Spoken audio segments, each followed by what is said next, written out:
And now from BBC Plymouth for listeners in Devon, Cornwall and the Channel Islands, Midday Parade with Colm Connolly. And this is where I usually extend a greeting to the listeners, so welcome to this colour edition of the programme. Although we've several transmitters, the main one is North Hessery Tor near Princetown, which is why we chose it for those opening shots. The programme itself is produced at Broadcasting House Plymouth, which is in Seymour Road in one of the more pleasant areas of the city. The Victorian house in its spacious grounds is one of the most attractive of the corporation's broadcasting centres. Charge hand Jack Teppit makes sure that visitors find Studio 2 where the team operates. Here they all are, hard at work doing their various jobs. As you can see, we're only a small team, though, as listeners will know, we can call on professionals in different parts of the area for reports, such as Joe Pengelly in Plymouth, who's doing most of this commentary, Ken Thompson in Falmouth, Bob Forbes in Exeter, Derek Bidgeway in Barnstaple, Frank Fowler and Roy McLaughlin in the Channel Islands. Their pieces are recorded on tape and have to be edited by one or other of us. The cough, word, sentence or paragraph to be removed is marked on the tape with a special pencil, then physically cut out with a razor blade, and finally, the two ends are stuck together with special sticky tape. Each tape machine has a corresponding fader on the control desk, and so have the studio microphones. There's also one for the gramophone records, and a couple which can be used for taking contributions from somewhere outside the studio. We sometimes have items from our studios in Truro and Exeter.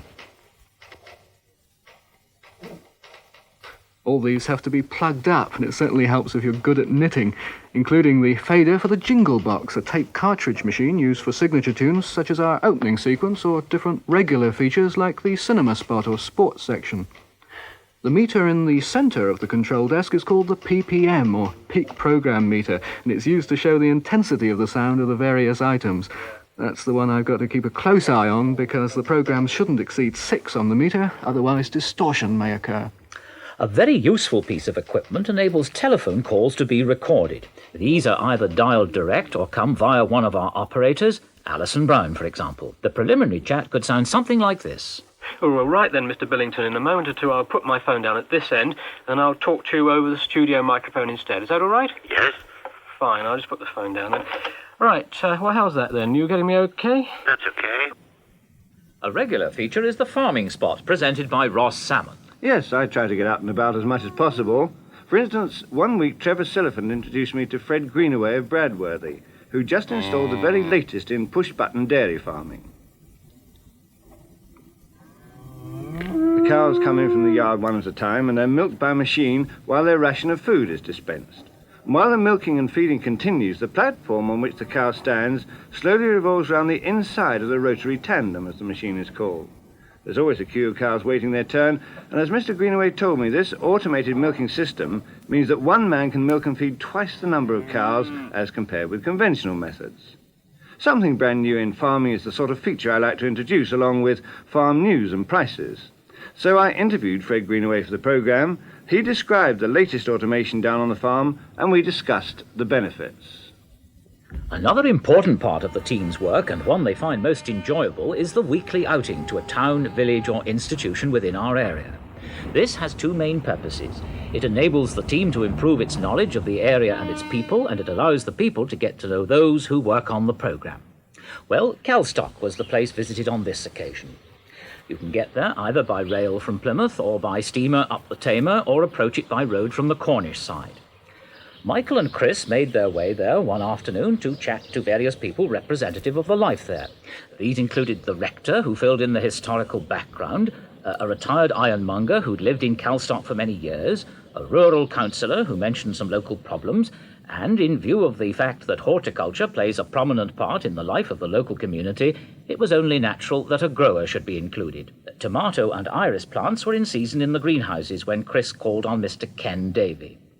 Generally speaking, the informal interviews take place somewhere where the person concerned will feel most at ease.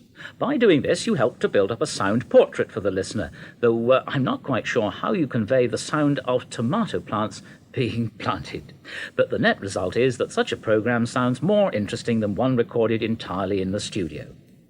But it's the studio, of course, where the whole thing is put together. A few minutes before 12, Colm checks his links and tries out the music ones with Chris and Roy. Right, are you happy with that one? Yeah, that's all right, Chris. I tell you what, look, could we try the voiceovers on the discs? There are 2 voiceovers. One is an instrumental. Yeah, I'm a bit worried about this James last one. Let's try. It's pretty straightforward. After the first phrase, give us a flick. Actually, Roy, it's not the last one at all. It's the first one on that disc. Yes, that's right.